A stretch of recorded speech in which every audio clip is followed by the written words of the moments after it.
Matt Boulet. Matt, merci beaucoup d'être là aujourd'hui. Ben, merci de m'offrir l'opportunité, c'est super cool. Juste avant qu'on y vienne, est-ce que tu peux te présenter en quelques secondes pour tous ceux qui vont nous écouter? Ben, rapidement, je suis intéressé par l'optimisation du développement humain. Alors, sur trois sphères. La sphère motrice, à savoir que je tiens à améliorer la façon dont les gens y bougent, la façon dont les gens y pensent et la façon dont les gens apprennent.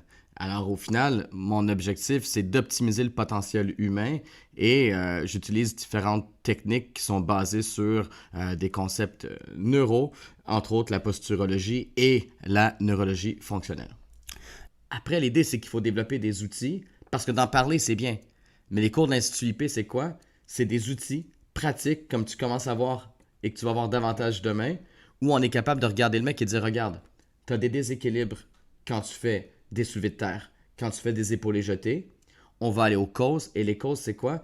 C'est ce qu'on voit dans les cours, mais pour le dire rapidement, c'est tout l'aspect sensoriel. Le sensoriel, c'est l'information que le cerveau enregistre avant de produire du mouvement.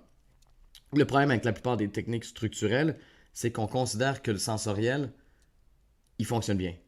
Quand tu l'as vu, 8 personnes sur 10, si c'est pas plus, dans la salle, il y a déjà un déficit entre l'aspect sensoriel, pied droit versus pied gauche, main droite versus main gauche. Et demain, tu vas voir au niveau vestibulaire et proprio, la même chose. Donc, à partir du moment où les gens ils ont de la difficulté à analyser ce que leur cerveau interprète, eh bien, ce que le cerveau donne aux muscles, c'est pas mieux. Un répond de l'autre. Est-ce que tu veux nous expliquer un petit peu justement comment il attrape ces informations? Qu'est-ce qui donne les informations au cerveau? Parce que c'est vrai que dans le cas d'une barre, si je l'ai dans les mains et que je la pousse au-dessus de ma tête, je ne suis pas censé regarder cette barre. Exact. Qu'est-ce qui nous donne cette information et qu'est-ce qui crée le déséquilibre, par exemple? Ce qui crée le déséquilibre, en fait, c'est la façon dont on a appris à se comporter. Et je dis bien comporter, mais d'un point de vue purement moteur, parce qu'entre 0 et 1 an, pour ce qui est de la maturité émotionnelle, puis il faut passer, hein, on n'a pas. On n'a pas parce qu'on ne peut pas se le permettre, en fait. Donc, entre 0 et 1 an, on développe l'accès à son corps, d'un point de vue purement moteur. Et ça c'est la base. Mais c'est la base de tout. Et quand je dis tout, je dis vraiment tout avec un T majuscule. Et à partir du moment où, par exemple, un gamin, il a rampé un peu plus avec le pied gauche que le pied droit, eh bien, 15 ans, 20 ans ou 50 ans plus tard, comme tu as pu le voir dans le cours, il peut avoir des déséquilibres qui sont toujours présents et qui sont présents depuis toujours.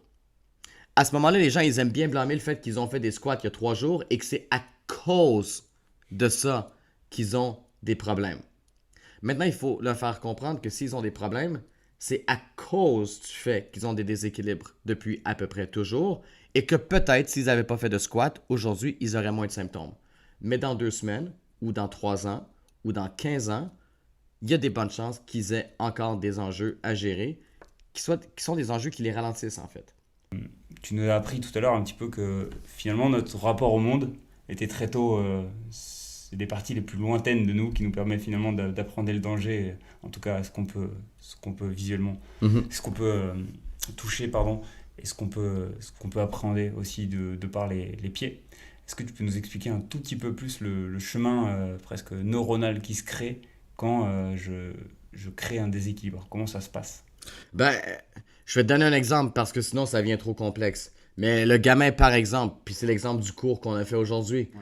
Donc, le gamin qui rampe que avec le pied gauche, eh bien, 15 ans plus tard, si on lui demande de faire des squats, des pistoles, squats sur une jambe, ce qu'on se rend compte, c'est que peut-être qu'à gauche, ça va être plus facile qu'à droite. On me dit, oui, mais par la suite, le gamin, après avoir rampé, il a marché. Et quand il marche, il peut un peu équilibrer le bassin. C'est pas vrai du tout, ça. Parce que quand tu marches beaucoup plus avec ta cheville qu'avec ta hanche. Si tu marches avec la hanche, c'est que tu as une pâteau. Mais en temps normal, tu marches avec ta cheville. Donc, ce que tu n'as pas gagné avec la hanche quand tu rampais, tu le gagnes pas plus quand tu marches. Peut-être un peu quand tu cours, mais tu vas courir comme tu as marché et tu vas marcher comme tu as rampé. Donc, de toute façon, tu travailles encore sur un déséquilibre. Alors, les mecs, il faut les faire ramper et il faut s'assurer qu'ils puissent ramper avec le pied droit comme avec le gauche. Et à partir du moment où c'est pas possible, eh bien, quand ils se mettent sous une barre, ils vont s'adapter dans le meilleur de leur capacité et ils vont shifter le poids sur le pied qui est plus accessible, le pied avec lequel ils ont déjà connecté, le pied qui les a poussés en avant 15 ans, 30 ans ou 45 ans auparavant, quand ils ont appris à ramper. Après, la barre, ils vont la mettre au-dessus de la tête. Il n'y a pas de souci. Mais comment? Et toi, tu vas regarder le truc, tu vas être derrière la tête, tu vas dire la barre, elle penche toujours à droite. Et là, tu vas faire ce qu'on a tout fait. Tu vas le dire à ton athlète et tu vas dire, hey, il faut que tu pousses un peu plus avec le côté droit. Et là, la tête, il va te dire quoi? Ben, je pensais que je poussais de façon égale. Parce qu'on s'habitue à tout. Et c'est un peu problématique tout ça. Parce qu'on s'habitue à la misère. Et on s'habitue à nos déséquilibres. Ils deviennent notre nouvelle norme. Parce qu'on l'a bâti depuis le début de notre vie.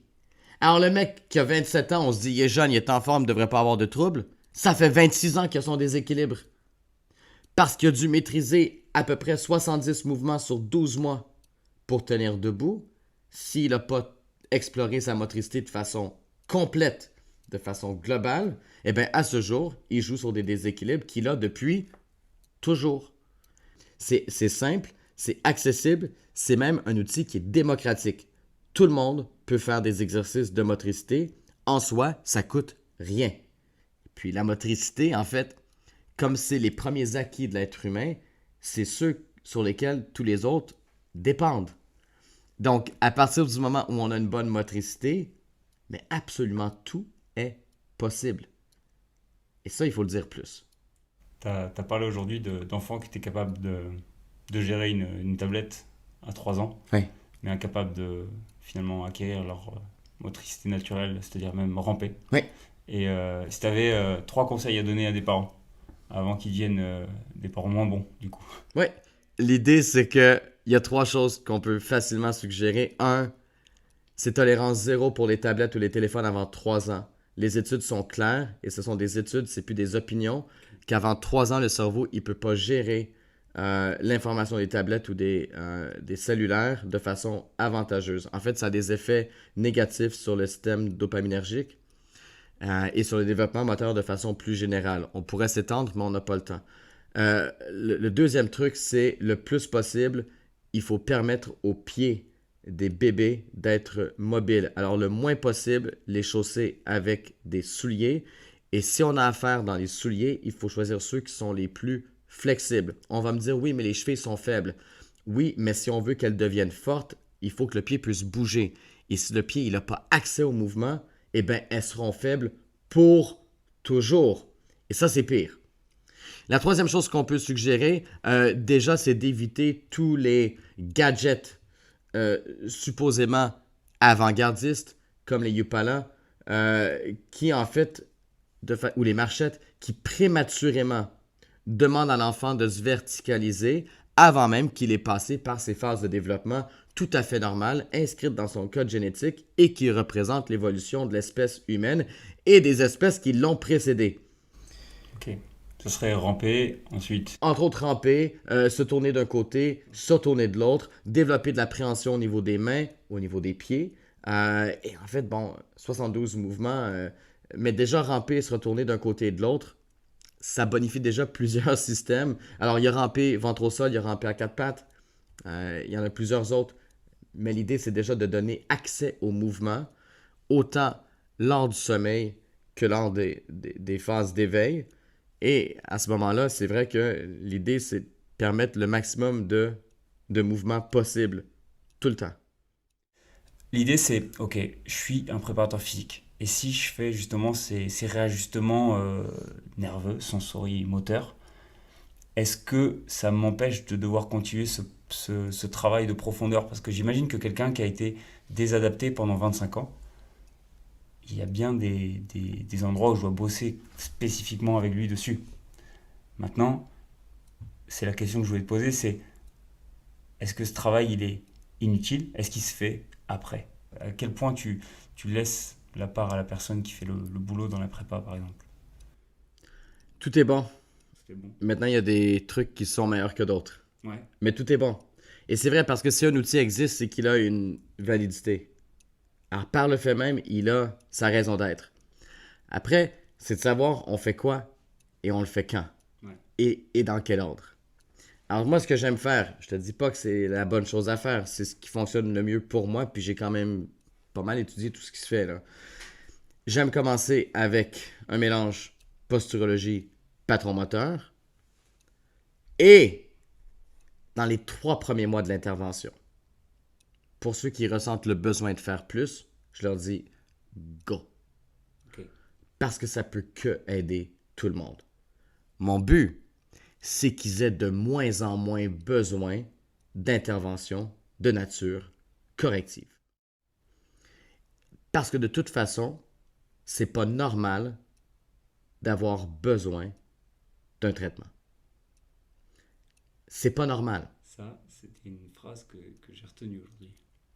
On est tellement habitué de dire je vais chez le kiné, je vais chez l'ostéo. En soi, il n'y a pas de souci, c'est pas malin. Mais c'est déjà un signe qu'il y a quelque chose qui ne fonctionne pas. Alors moi, j'ai rien contre. Au contraire, j'en fais la promotion. Et au contraire, sur Montréal, je bosse avec tous ces gens-là. Mon but, c'est qu'ils aient pu avoir les mêmes personnes à partir du moment où on a stabilisé le système. Ils pourront en voir d'autres. Il y a 7 millions de personnes au Québec. 8. Je crois qu'ils ne manqueront pas de boulot si les gens sont conscientisés au fait que ça peut les aider. Après, l'idée, c'est que ça ne devienne pas une béquille. Et c'est souvent ce que je vois, c'est trop souvent ce que je vois, que ce soit avec les chiropracteurs qui sont plus populaires chez nous que chez vous en France, les ostéos, les kinés, les massos, les trucs, les machins, et ainsi de suite.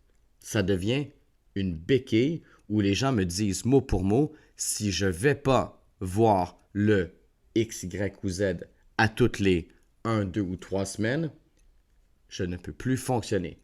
Ça, c'est ce qu'on appelle la dépendance et c'est pas se tenir pour la dignité humaine. Mon idée, c'est finalement, j'entame un travail de profondeur avec quelqu'un parce que j'en ai marre qu'il se blesse au même endroit. Ouais. Mais lui, il est complètement obsédé par son travail de la force, par exemple, on va dire le squat. J'ai un shift en bas de mon squat Ouais. et je continue à m'entraîner en force malgré le fait qu'on essaye de mettre en place un entraînement et malgré le fait que tous les 3 mois, je suis obligé d'être arrêté. Donc, je progresse jamais en force. Ouais, exactement. Quel est l'impact au moment où tu commences? Bah, tu commences, donc c'est pas fini ton idée de traiter cette cause. Mhm. Quel est l'impact de toujours vouloir remettre des forces qui sont pas encore réadaptées sur le chemin de ton réalignement? Est-ce que ça va jouer contre? Non, ça joue pas contre parce que de toute façon, la cause, c'est pas le fait que le mec, il a pas fait assez de squat dans sa vie ou qu'il en a trop fait. C'est pas un enjeu. Ça fait même pas partie de l'équation. Maintenant, est-ce que ça ajoute du stress corporel? Eh oui. Est-ce que ça ralentit pas un peu peut-être? Peut-être. Un peu. Mais comme c'est pas la cause, il n'y a pas de souci. Donc, j'ai très peu à dire aux gens arrête de faire ci ou arrête de faire ça. Parce que de toute façon, ce qu'ils font, c'est pas la cause de leur problème. Ok. Mais ils ont une dette. Et ils ont une dette envers eux-mêmes. Parce qu'ils fonctionnent sur un système qui est compensé pour faire des activités complexes pour lesquelles ils n'ont pas les prérequis. Donc, mon job, c'est de les amener à comprendre qu'ils ont besoin des prérequis pour se dépasser. Et c'est à moi à tracer le chemin qui les amène à se dépasser sans se déséquilibrer davantage. Ok. Et c'est là où, au final, l'idée, c'est de créer des opportunités et de fermer le moins de portes possible. Et, c'est ça que les gens ils veulent finalement. Il y a eu tellement de débats là-dessus, mais il y en a qui te conseillent d'arrêter d'entraîner ton côté fort, que ce soit devant ou derrière, que ce soit un bras par rapport à un autre ou une jambe par rapport à une autre, de relâcher pendant que tu travailles l'autre. Mais Il y a des toi, gens qui disent ça. ouais, il y a toujours des gens qui disent ça. Wow. Mais quelle est la possibilité du cerveau à se dire je vais à gauche ou je vais à droite? C'est la survie. C'est la survie. Tu as une charge sur les épaules. Tu as développé un accès avec ton pied droit plus favorable que ton pied gauche. Quand vient le temps de te sortir du trou et que tu es proche de l'échec musculaire, ton bassin va aller du côté où tu es fort. Tout le temps. Sinon, tu risques la mort. Et ton corps, si toi tu la veux, lui, il la veut pas. Donc, tu peux t'ostiner. Mais les gens qui s'ostinent, des fois, ils disent qu'ils s'ostinent contre les autres. Ils s'ostinent toujours avec eux-mêmes. Avec eux-mêmes. La question que je déteste le plus, En affaires, on dit des fois qu'on devrait déterminer un plan pour les 5 prochaines années. Et